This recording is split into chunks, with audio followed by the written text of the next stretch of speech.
Hai semuanya, Assalamualaikum. Semoga kalian semua sehat dan bahagia selalu, serta dilimpahkan rezeki yang melimpah ya, amin. Setelah pada part 1 kemarin kami mengeksplor kawasan kayu tangan yang eksotik ini, kini saatnya kami mengeksplor kuliner yang ada di sini. Apa saja ragam kuliner yang akan kami eksplor? Yuk, tonton terus dan jangan di skip ya.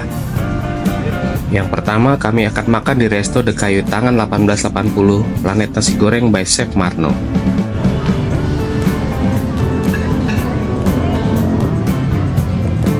Chef Marno, pemilik resto ini adalah chef dengan spesialisasi masakan Asia, khususnya masakan India Utara, Indonesia, Cantonese, dan Szechuan. Berpengalaman selama 30 tahun, beliau memiliki misi untuk mengangkat dan mengeksplorasi nasi goreng ke tatanan yang lebih tinggi lagi. Oleh karena itu, beliau berkomitmen untuk menjadikan nasi goreng sebagai pilihan masakan spesial dengan sentuhan bumbu rempah lokal Indonesia yang kaya dan unik. Chefnya ini Chef Marno. Oke, selamat datang di Planet Nasi Goreng by Chef Marno. Untuk rekomendasi makanan yang sekarang kita naruh viral itu omende. Apa itu omende? Orang makan enak nambah lagi. Dei lagi. Iya. Ya, silakan datang ke Planet Nasi Goreng Di kayu tangan di malah. Kayu Tangan Malang. Oke. Selain nasi goreng, ada juga menu lainnya yang tak kalah enaknya.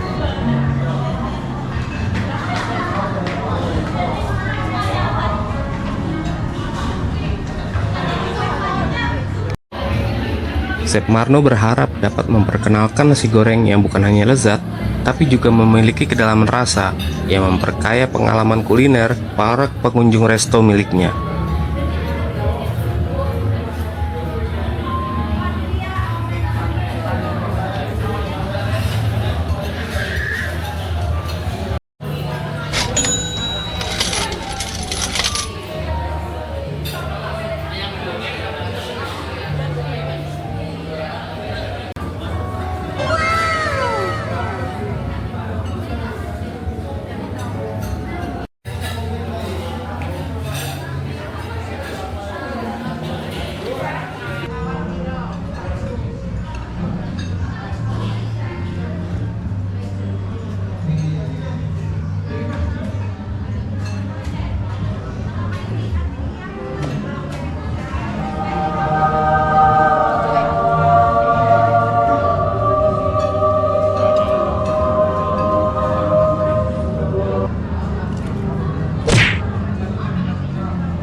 Untuk menutup malam yang indah ini, kami kemudian lanjut ke Kopi Totot Heritage, tempat nongkrong asik dengan menu yang ramah kantong, sekaligus menikmati sensasi vintage dan artistik. Beberapa menu andalan yang patut dicoba antara lain adalah mac and cheese, yaitu masakan berbagai jenis spaghetti yang disajikan dengan saus keju. Tidak hanya itu, di sini juga menawarkan roti totot atau roti boy, cilok kriwil totot, pempek tenggiri, tahu tuna, spring rolls, dan samosa. Menu minumannya pun tak kalah nikmat dan banyak pilihan, mulai dari es kopi susu dengan berbagai varian, matcha, red velvet, hingga lemon tea disajikan di tempat ini.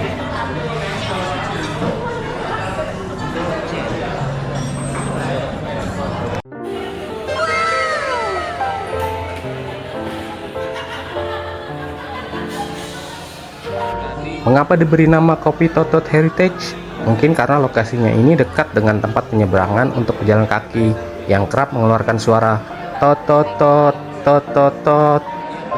Sehingga pada akhirnya sekalian saja dijadikan nama tempat usaha kuliner ini. Tebakan aja ini mah. Cukup sekian eksplorasi kami malam ini guys. Besok kami akan mengeksplor pasar Oro-Oro dan pasar Klojen serta alun-alun Batu. Ikuti terus perjalanan kami dan jangan di skip ya.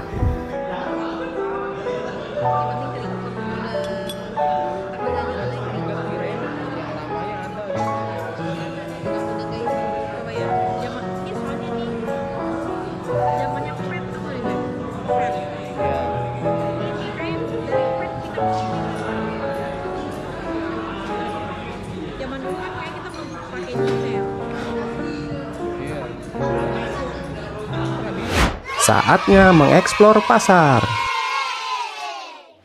Pagi ini kami berencana akan ke pasar rakyat Oro-Oro, pasar Klojen, dan alun-alun Batu. Yang akan kami kunjungi pertama kali adalah pasar rakyat Oro-Oro.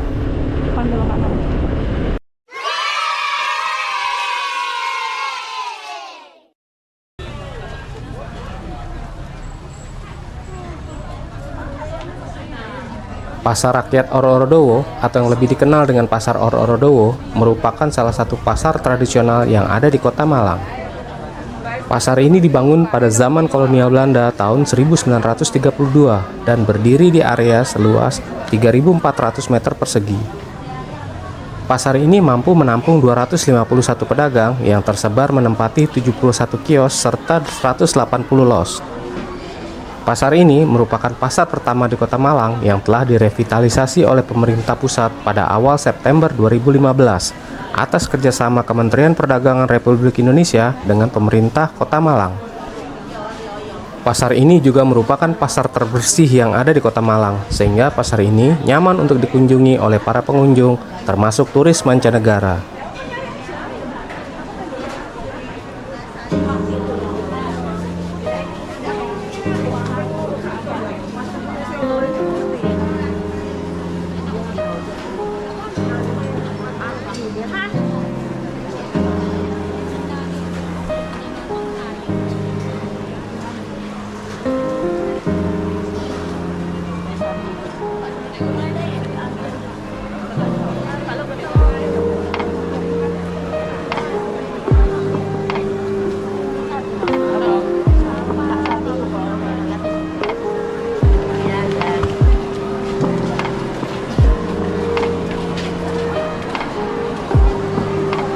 Sejak diresmikan pada 1 April 2016 oleh Menteri Perdagangan RI Thomas Telembong, pasar rakyat Oro-Oro telah mengalami transformasi menyeluruh.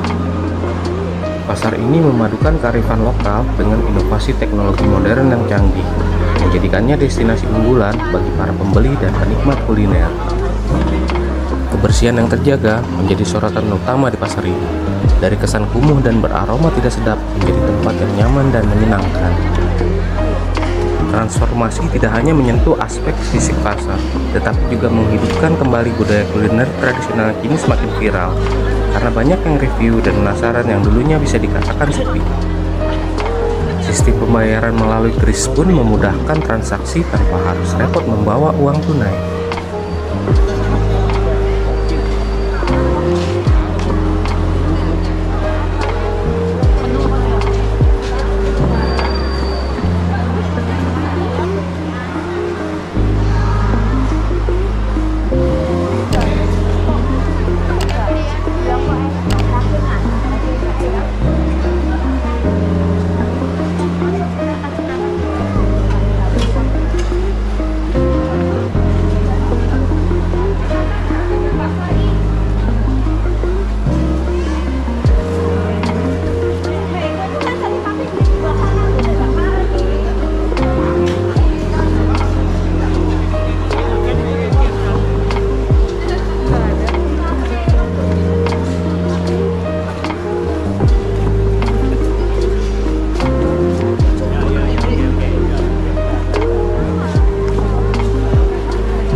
Gak lengkap rasanya kalau ke pasar tanpa mencari kedai kopi terlebih dahulu. Banyak varian biji kopi di sini guys, dan kalau mau bisa langsung digiling sekalian. Kami memilih kopi Robusta Premium Malang. Tingkat kehalusan biji kopinya bisa disesuaikan dengan permintaan kita guys.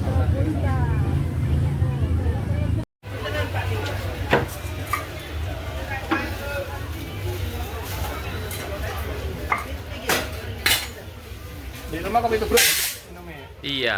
Kita lihat dulu ya. Tanpa kasar ya. Ini yang berjul ya. Kekasaran kok. Gimana Bu? Ya. Segini pas? Emang itu bisa lebih halus lagi gak? Bisa. Iya, lebih halus dari itu. Yes Bu, lain. Yang ini Arabica.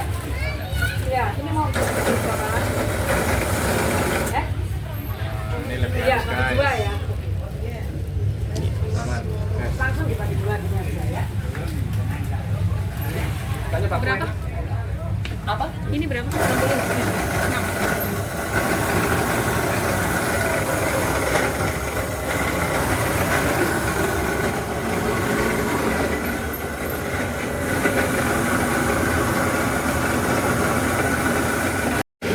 Ini dia hasilnya guys. 4 kilo kopi Robusta Premium Malang harganya Rp60.000. Puas eksplor pasar Oro-Oro-Dowo, sekarang ke destinasi selanjutnya, yaitu Pasar Rakyat Klojen. Selain Pasar Rakyat Oro-Oro-Dowo, Kota Malang juga mempunyai pasar yang tidak kalah bagus dan bersihnya, yaitu Pasar Rakyat Klojen.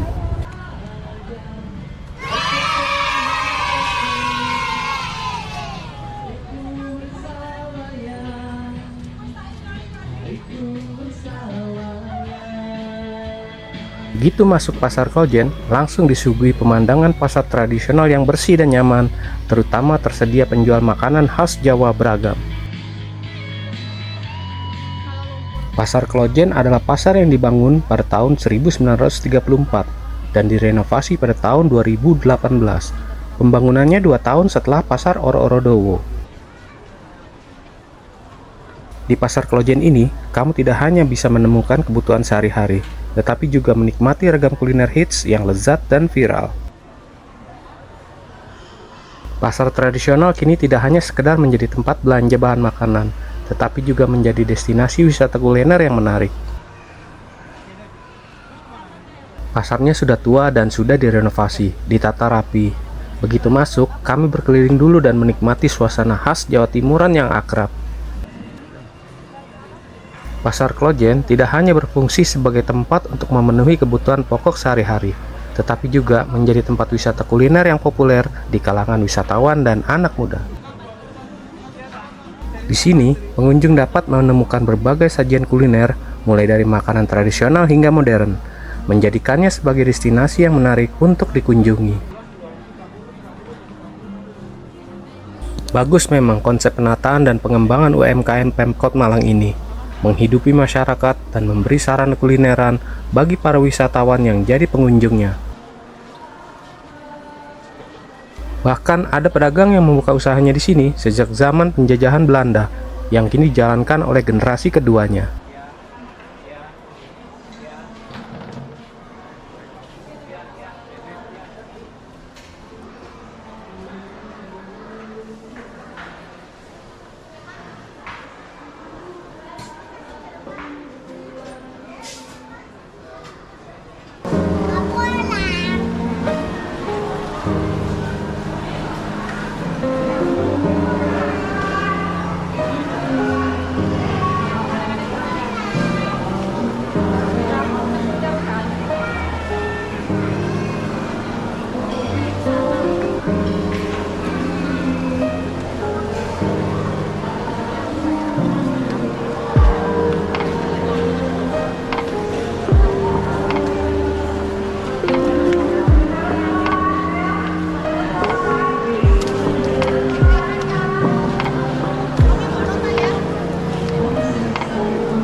Kami ingin sekali makan pisang tusuk goreng yang ada di sini. Tapi sayangnya sudah habis. Yang sedang digoreng itu sudah dipesan semuanya sama pembeli yang lain, guys.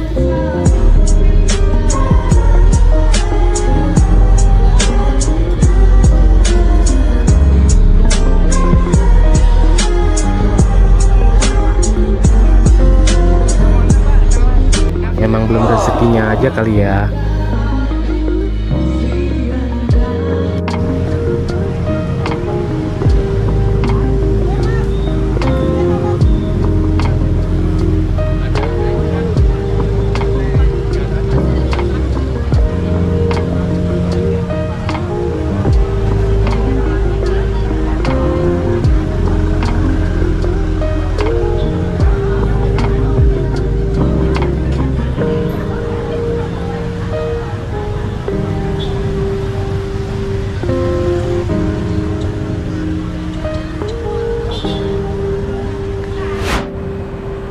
Oh iya, tempat ini nih yang bikin kami penasaran sejak pertama kali datang ke sini.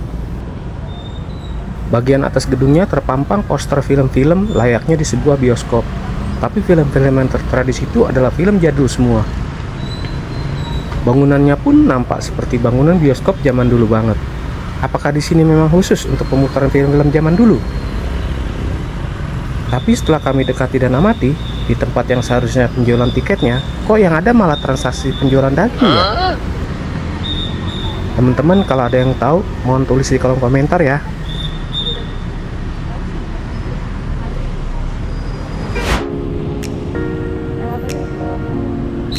Masuk juga dia udah nggak bawa.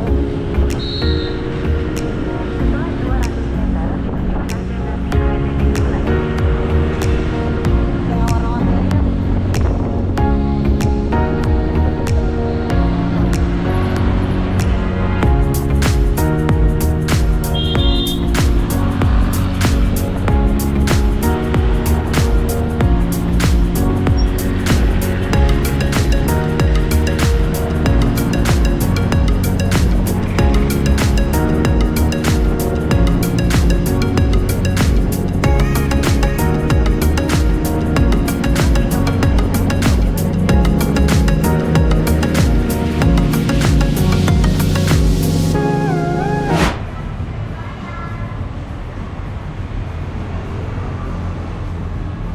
Destinasi kami berikutnya adalah sebuah toko oleh-oleh yang estetik dan nyeni abis. Berbeda dengan toko oleh-oleh pada umumnya, sesuatu dari kota Malang menawarkan pilihan oleh-oleh yang lebih nyeni dan artistik. Bisa dibilang, barang-barang yang dijual di sini cocok untuk kamu yang suka memberikan sesuatu yang sifatnya lebih personal.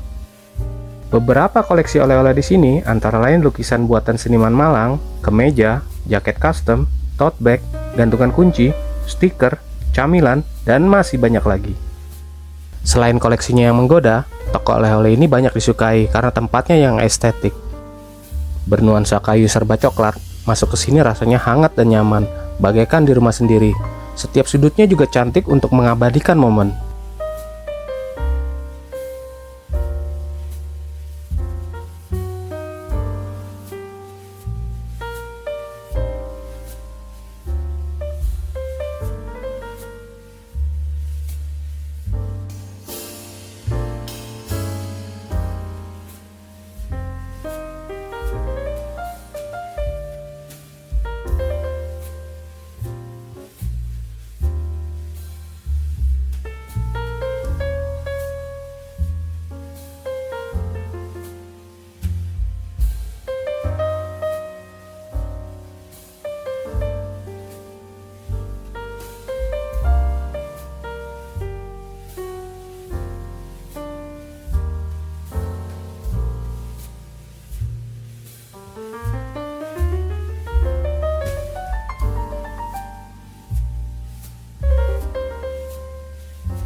Iya, alun-alun tuh. Sama sini apa? Atau ntar malam.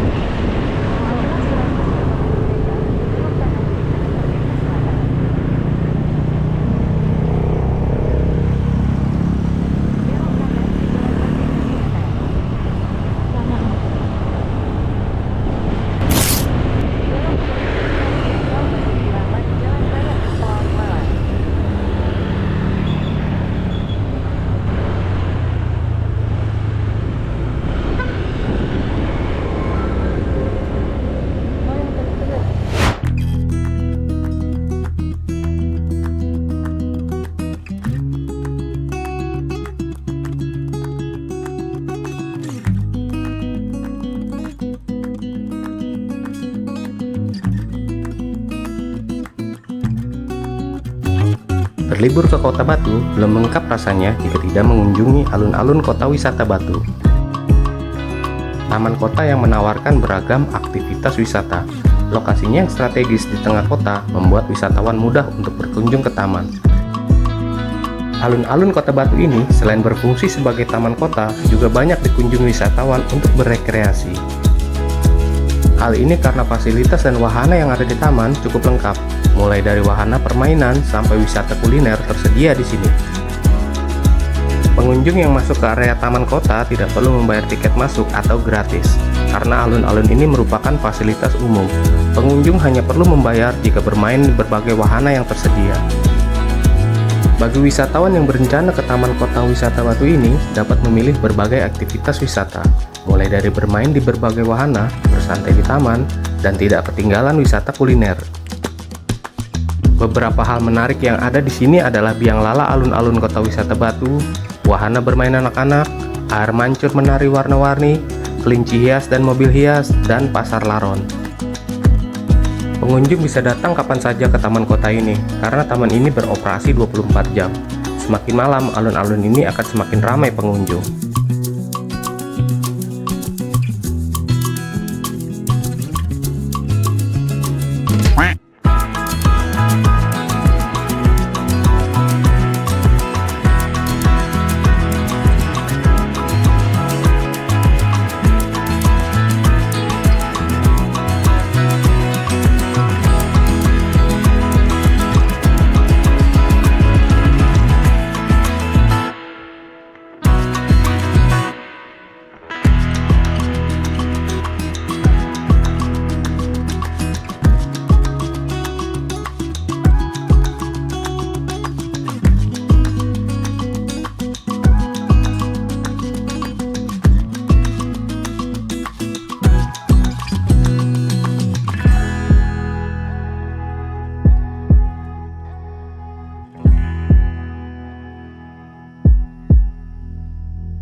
Kota Batu adalah sebuah kota wisata di Provinsi Jawa Timur, Indonesia. Kota ini terletak 90 km sebelah barat daya Surabaya atau 15 km sebelah barat Laut Malang. Kota Batu berada di jalur yang menghubungkan Malang, Kediri, dan Jombang.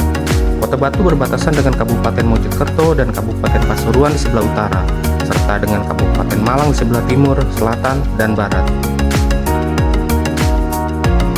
Wilayah kota ini berada di ketinggian 800 hingga 2000 meter dan ketinggian rata-rata yaitu 980 meter di atas permukaan laut, dengan suhu udara rata-rata mencapai 11 hingga 19 derajat Celcius.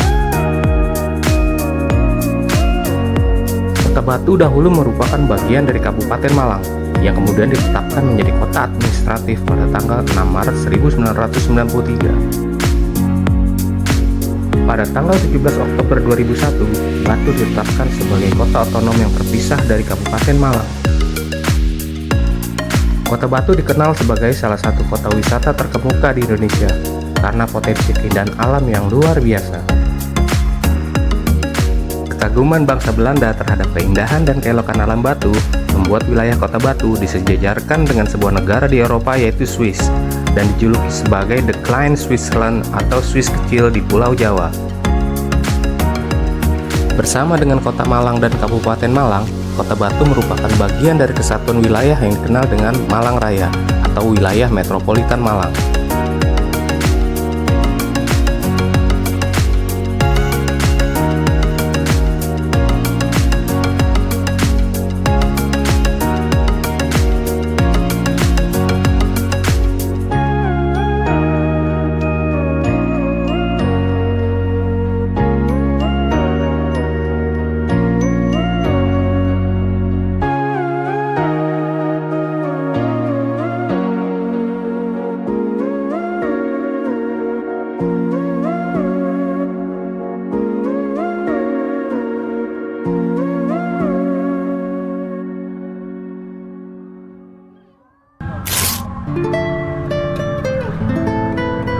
Cukup sampai di sini Explore Malang Part 2 kali ini guys.